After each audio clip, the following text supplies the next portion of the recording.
अस्सलाम स्टूडेंट्स, उम्मीद है कि आप सब लोग खैरियत से होंगे। मैं आप लोगों को कंप्यूटर साइंस 10th क्लास का लेक्चर डिलीवर करूँगा।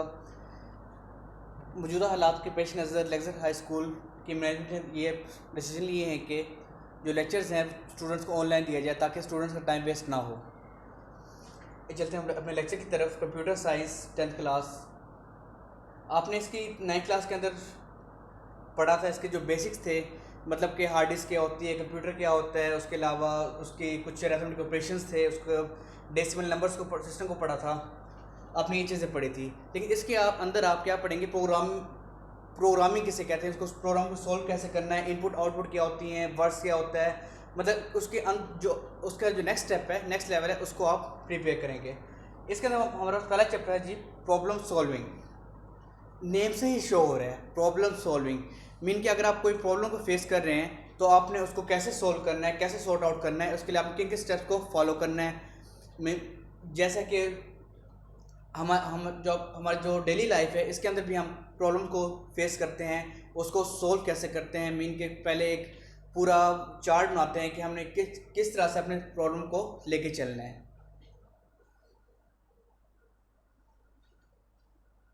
Chapter 1 problem solving.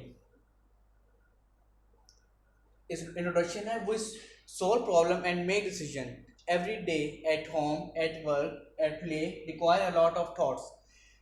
मीन कि हम अपनी डेली लाइफ में प्रॉब्लम को फेस करते हैं, उनको सोल्व करते हैं, और इसके लिए क्या करते हैं, डिसीजन बनाते हैं। ये काम अपने घर में, अपने जहाँ हम काम करते हैं, इसके लिए हम पूरे इसको सॉर्ट आउट करते हैं।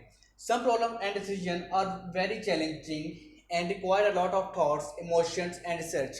कुछ प्रॉब्लम्स क्या होती हैं कि काफ़ी चैलेंजिंग होती हैं, इमोशंस होते हैं उसमें, वो काफ़ी हमने रिसर्च करनी होती है।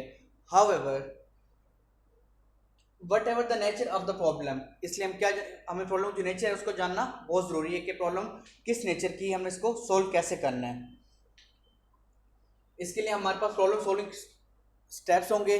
उसके अंदर क्या करना है, हमने जो बेहतर ऑप्शन है, बेहतर जो प्रॉब्लम का सोल्यूशन है, उसको हमने अडॉप्ट करना है। हमारा पहला टॉपिक है problem solving methods. Problem solving is a skill which can be developed by following a well computer approach. Problem solving क्या है, इसके लिए एक स्किल है जिसको हम एक वेल डिफाइंड अप्रोच के साथ सॉर्ट आउट कर सकते हैं। Programming is also problem activity. Programming is also a problem solving activity. Programming की हमारे पास एक प्रॉब्लम सॉल्विंग एक्टिविटी है। If you are a good problem solver, you have to potential to become a good programmer. अगर आप अच्छे problem solving हैं तो आप अच्छे प्रोग्रामर भी बन सकते हैं। Problem solving methods are covered in many subjects area. इसको हम बहुत से सब्जेक्ट्स एरियाज के अंदर उसको कवर करता है। जो बिजनेस स्टूडेंट्स होते हैं, वो उनके जो प्रॉब्लम सॉल्विंग होती है वो इंजीनियरिंग स्टूडेंट से बहुत डिफरेंट होती है। जो इंजीनियरिंग स्टूडेंट्स है वो क्या करते हैं जी, साइंटिफिक मेथड को फॉलो करते हैं, और जबकि प्रोग्रामर क्या करते हैं, सॉफ्टवेयर डेवलपमेंट मेथड के जरिए से अपनी प्रॉब्लम को सॉल्व कर रहे होते हैं। The following steps can be followed to solve any kind of problem. हमारे पास ये 9 स्टेप्स हैं जो कि हमें किसी प्रॉब्लम को सॉल्व करने में हेल्प आउट करते हैं, या जो उसको हमारी मदद करते हैं कि इजीली हम उसका बेस्ट से बेस्ट सोल्यूशन को फाइंड आउट कर सकें। इसमें कौन कौन से हैं, problem identification, number 2 specified requirements, analyse the problem, design algorithm, draw flow charts, write the program, test and debug the program, implement the program, maintain and update the program and document the program। ये हमारे पास 9 steps हैं जो कि हमारी problem solving में help out करते हैं ताकि हम अपना बेस्ट से बेस्ट सोल्यूशन को फाइंड आउट कर सकें। इसके अंदर सबसे पहला स्टेप हमारे पास है problem identification. Problem identification name ही शो कर रहा है कि प्रॉब्लम को आइडेंटिफाई करना। अब बेसिकली क्या प्रॉब्लम है और इसको आपने कैसे ऑब्जर्व करना है, कैसे इसको आपने ये देखना है कि आपको कौन कौन से इसके मेन पॉइंट्स है। At this stage the problem being solved is observe carefully. जो प्रॉब्लम क्या करते हैं, प्रॉब्लम को केयरफुली क्या ऑब्जर्व किया जाता है। Major areas of concern are identified and irrelevant information is filtered out. जो उसमें जो मेजर एरियाज हैं उनको हम देखते हैं, और जो कि हमारे इररिलेवेंट इंफॉर्मेशन है, जो कि हमारे किसी काम की इंफॉर्मेशन नहीं है, उसको हम फिल्टर आउट कर देते हैं। जो हमारी मेन इंफॉर्मेशन है उसको हम इसके अंदर से एक्सट्रैक्ट कर लेते हैं। Suppose we want to develop a simple calculator. Our major concern is how basic arithmetic operations, addition, subtraction, multiplication, division. For example, हमने एक कैलकुलेटर बनाना है कैलकुलेटर में हमारे सिर्फ क्या करे, एडिशन करे, सब्ट्रैक्शन करे, मल्टीप्लिकेशन करे, डिवीजन करे, और हमें सिर्फ ये 4 चीजें उसमें चाहिए। How result should be displayed, how input should be accepted, इसके अंदर हमें क्या सोचना है कि जो हमारे यहाँ जो रिजल्ट होगा वो कैसे डिस्प्ले होगा, या उसके अलावा how input should be accepted, और जो हमारी इनपुट दे रहे होंगे उसे वो उसको कैसे एक्सेप्ट कर रहा होगा। वो are not interested in how the sine or tan are calculated, हम इसके अंदर ये कंसर्न नहीं है कि साइन थीटा भी हम कैलकुलेट करें, टेन थीटा कैलकुलेट करें। हमारा सिर्फ कंसर्न क्या है जी, addition, subtraction, multiplication and division. And how are other mathematical operation perform, और मैथमेटिकल ऑपरेशन को कैसे परफॉर्म कर रहा है, कि आए कि कितनी वैल्यूज ले रहा है, कहाँ तक वैल्यू ले रहा है। These are irrelevant to us, so we shall not bother about these। ये हमारे लिए क्या है, irrelevant है और हमें इसके लिए कोई जरूरत नहीं है। By filtering out irrelevant information, we can concentrate on the actual problem। इसमें हम क्या कर लेंगे जी, irrelevant information को sort out कर लेंगे, और जो हमारी एक्चुअल प्रॉब्लम है उसके जो सॉल्यूशंस है उसको हम वहां से एक्सट्रैक्ट कर लेंगे।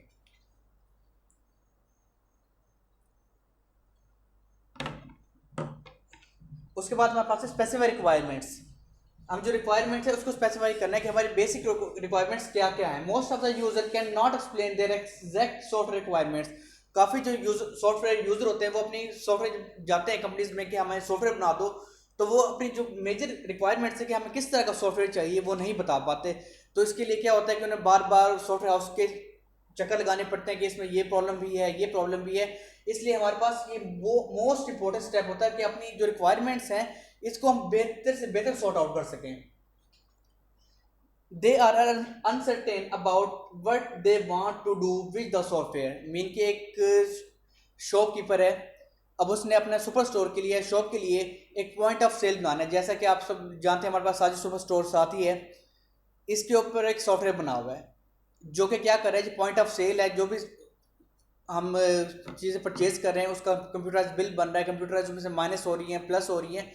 इस जब तक वो शॉपकीपर ये नहीं जानेगा कि मुझे क्या चाहिए, मेरी रिक्वायरमेंट्स क्या हैं, तब तक वो एक अच्छा सॉफ्टवेयर नहीं बनवा सकेगा। उसके लिए बार बार उसको इमेंडमेंट करवाता रहेगा, बार बार चक्कर लगाएगा कि नहीं इसके अंदर ये भी होना चाहिए, ये भी होना चाहिए। इसलिए सबसे पहले हमें अपनी रिक्वायरमेंट्स का जानना बहुत ज़रूरी है। So they appear with the huge set of requirement in mind, which may lead us to a wrong solution। अब जो यूजर होता है उसके जहन में क्या होता है कि बहुत बड़ा सेट ऑफ रिक्वायरमेंट्स होता है, और जिसको एक्सप्लेन नहीं कर पाता, एक्सप्लेन करता है तो वो गलत एक्सप्लेन करता है, जिससे हमारा जो सोल्यूशन होता है क्या आता है जी, रॉन्ग आता है। This stage demands to make clear to user requirement so that a proper solution could be suggested.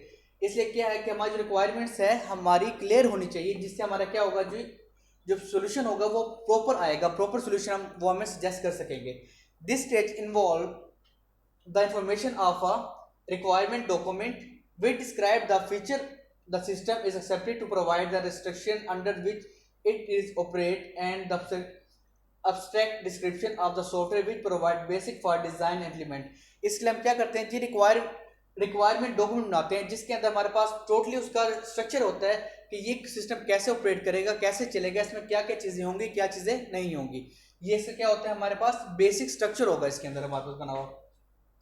Analyse the problem, हमारे पास थर्ड स्टेप है analyse the problem. At this stage the problem is decompose into सब problems. मतलब कि हमारी बड़ी problem को छोटे problem में डिकम्पोज कर दिया जाता है। फॉर एग्जाम्पल एक प्रॉब्लम है, इसको हम डिकम्पोज कर देंगे, तो इसको मजीद फर्दर डिकम्पोज करते जाएंगे। मीन एक बड़ी प्रॉब्लम को सब प्रॉब्लम में डिकम्पोज करना है एनालाइज द प्रॉब्लम के अंदर। rather than concentrating the bigger problem as whole, we try to solve each सब प्रॉब्लम सेपरेटली। फिर क्या करते हैं हम, जो हमारा सब प्रॉब्लम है, इस एक मेन प्रॉब्लम था, इसके ये 3 सब प्रॉब्लम थे, इसके अंदर हम हर प्रॉब्लम को अलग अलग सोल्व करेंगे। एक प्रॉब्लम, ये सेकंड, ये थर्ड हमारे पास बन गई। फिर हम क्या करेंगे, हर प्रॉब्लम को अलग अलग सोल्व करेंगे, मतलब 1 को अलग, 2 को अलग और 3 को अलग।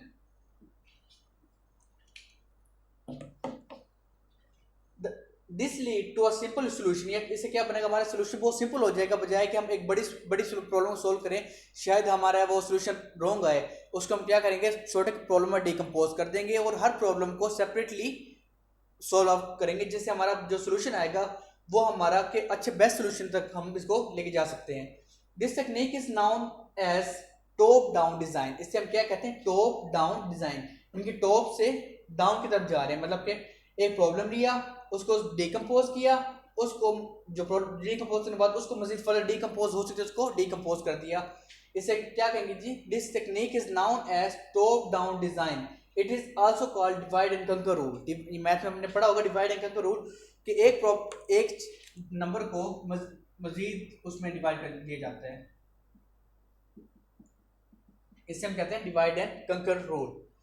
Here we ask many certain questions to approach the right solution. For example, how many solutions are there to the given problem? इसके अंदर हम मीन कि हमारे जो प्रॉब्लम है उससे कितने सोल्यूशन हमने लिए हैं। Which one is the best solution? Best solution कौन सा है? Can the problem be solved on computer? क्या प्रॉब्लम को कंप्यूटर सोल्व कर सकते हैं? What are input and output? Input और आउटपुट क्या है? How can the bigger problem is divided into सब प्रॉब्लम? और इसके अलावा जो हमारी प्रॉब्लम है उसको कैसे स्मॉल प्रॉब्लम में हम डिवाइड कर सकते हैं। इसका फोर्थ है design algorithm and draw flow chart. Design algorithm and flow chart. Design the algorithm required to develop a finite list of steps. It should be verified through to solve a problem. It is then verified then whatever the algorithm solve the problem as intended or not. मतलब algorithm क्या होता है कि इसके जो हम अपने जो प्रॉब्लम होता है इसको हम अपने अल्फाज में, आम अल्फाज में, अपनी लैंग्वेज के अंदर इजीली आप लिख सकते हैं और उसके बाद उसको चेक करना है कि आए कि जो एल्गोरिथम है आपको जो सोल्यूशन है वो सही दे रहा है या नहीं दे रहा। It is verified that what has the algorithm solve the problem और एज इंटेंडेड और नॉट, हमारे प्रॉब्लम को सोल्व कर रहा है या नहीं कर रहा। Writing algorithm is often the most difficult part of the problem solving process. Algorithm के जो हमारा सबसे मोस्ट डिफिकल्ट पार्ट क्या है, एल्गोरिथम को लिखना, उसको हमारा प्रॉब्लम को एल्गोरिथम डिजाइन करना। Most computer algorithm perform at least following 3 steps. उसके अंदर हमारे पास क्या होते हैं, 3 स्टेप को हम फॉलो करते हैं। कौन कौन सा होता है, गेट डाटा, एक इसमें हमारे पास इनपुट होती है, एक इनपुट होती है, परफॉर्म कंप्यूटेशन, जो उसका प्रोसेस हो रही है नहीं हो रही, और प्रोसेस हो, ये प्रोसेस है, इसका प्रोसेस हो के हमें आउटपुट मिल रही है या नहीं मिल रही। इसके एल्गोरिथम में 3 बेसिक स्टेप्स होते हैं। डाटा को इनपुट करेंगे, उसको प्रोसेस करेंगे और उसका रिजल्ट जो है वो डिस्प्ले कर देंगे आउटपुट के फॉर्म में। ये इसके 3 बेसिक स्टेप्स हैं एल्गोरिथम के। Once the algorithm has been designed, it should be verified through disk checking. एक बार एल्गोरिथम डिजाइन हो गया तो उसको कैसे चेक करेंगे हम, डिस्क चेकिंग। इसकी डेफिनेशन है, ये एग्जाम में आ सकती है डिस्क चेकिंग की। Disk checking is an important part of algorithm design that is often overlooked, जिसको हम दोबारा से देख सकें, मतलब उसको चेकिंग कर सकें, दैट इज ऑफन ओवरलुक्ड। ये डिस्क चेकिंग की डेफिनेशन है, ये कि एग्जाम में 2 से 3 बार आई भी है, आपने इसको देखना है। ये डेफिनेशन बनती है, disk checking is an important part of algorithm design that often overlooked. Mean के एक बार हमने एल्गोरिथम डिजाइन कर दिया है कि उसको हम दोबारा से देख सकते हैं, मतलब उसको चेक किया जा सकता है। The disk checking algorithm we must carefully perform each algorithm step just as computer would do and verify the algorithm works as desire. मतलब उसमें ये चेक किया जाता है कि हमारा जो सॉफ्टवेयर है वो वैसे ही काम कर रहा है जैसे हमारी वो रिक्वायरमेंट थी, या उससे हट के काम कर रहा है, ये जो हमारी जो रिक्वायरमेंट्स है उसको सोल्व कर पा रहा है या नहीं सोल्व कर पा रहा। The time and effort can be saved by locating and rectifying algorithm errors at this stage. इस स्टेज क्या होगा, हमारा टाइम और एफर्ट सेव होगा कि हम बार बार इसको लोकेट कर रहे हैं और रेक्टिफाइंग कर रहे हैं। अ प्रोग्राम, आपकी डेफिनेशन नंबर 2 है ये पर। प्रोग्राम किसे कहते हैं? A program is a set of instruction given to a computer to solve a particular problem. It is written in a programming language. Program क्या है? Is a set of instruction given to a computer to solve a problem. Program क्या है? जो हमारे पास set of instruction given to a computer to solve a problem. Set of instruction given to a problem to solve a problem. Set of instruction given to a computer to solve a particular problem. ये हमारी programme की definition, most important definition है, तकरीबन हर साल ही repeat होती है MCQs में या शॉर्ट क्वेश्चंस में। इसलिए एक बार दोबारा देखें, अब प्रोग्राम क्या है? Set of instruction given to a computer to solve a problem. मतलब ऐसे सेट ऑफ इंस्ट्रक्शन जो कि कंप्यूटर को दिया जाता है हमारी प्रॉब्लम को सोल्व करने के लिए। उसके बाद एक थर्ड डेफिनेशन है desk checking. Desk checking is the process of carefully observe the working of an algorithm. Desk checking क्या है हमारे पास? Is a process of carefully observing the working of algorithm. हमने ऊपर भी डेफिनेशन देखी है इसकी, नीचे भी सेम वर्ड है, डेफिनेशन चेंज है. आप इन दोनों में से कोई ये डेफिनेशन भी कर सकते हैं, ये वाली डेफिनेशन भी इसमें आप कर सकते हैं. Dish checking is the process of carefully observing the working of algorithm. क्या है? प्रोसेस है जो कि हमारे एल्गोरिथम की वर्किंग को चेक कर रहा होता है. And the paper for some test data algorithm is provide a variable set of input for which the output is determined. ये algorithm क्या होता है? हम इसको कुछ variables देते हैं, आउटपुट देते हैं, जिसको वो लेके हमें आउटपुट दिखा रहे होते हैं कि हमारी आउटपुट कैसी आ रही है, कैसे हमारे प्रॉब्लम को जो सोल्यूशन रिक्वायर्ड है वो आ रहा है या हमें नहीं आ रहा. उसके बाद हमारे पास draw the flow chart. After designing the algorithm the next step is to draw the flow chart. जब हम एल्गोरिथम को डिजाइन कर लेंगे तो उसके बाद हमारा नेक्स्ट स्टेप क्या होगा जी? हम अपने फ्लो चार्ट को डिजाइन कर लें, फ्लो चार्ट को हम बनाएं. फ्लो चार्ट में क्या होता है? हमारे बेसिकली हमारा पूरा मैप होता है कि हमने अपने सॉल्यूशन को कैसे सॉल्व करना है, कैसे हम उसको सॉल्यूशन को निकालना है. Flow chart in fact maps an algorithm to a pictorial representation. क्या होती है? हमारी पिक्चर रिप्रेजेंटेशन होती है हमारे प्रॉब्लम की, which help in understand the flow of control and data in the algorithm. We shall discuss in detail in वे मतलब जब आने वाले लेक्चर में इसको डिटेल से हम डिस्कस करेंगे. फ्लो चार्ट क्या है? हमारा एक पिक्टोरियल रिप्रेजेंटेशन होती है हमारी प्रॉब्लम की, जिसके हम पूरे फ्लो को हम कंट्रोल कर सकते हैं. तो स्टूडेंट्स ये हमारा आज का लेक्चर था, इसकी आप डायरी नोट डाउन कर लें.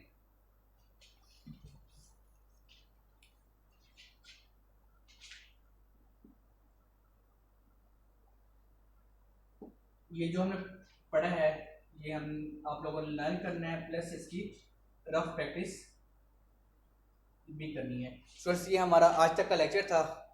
तो इंशाल्लाह नेक्स्ट लेक्चर में मुलाकात होगी. तब तक के लिए अल्लाह हाफिज़.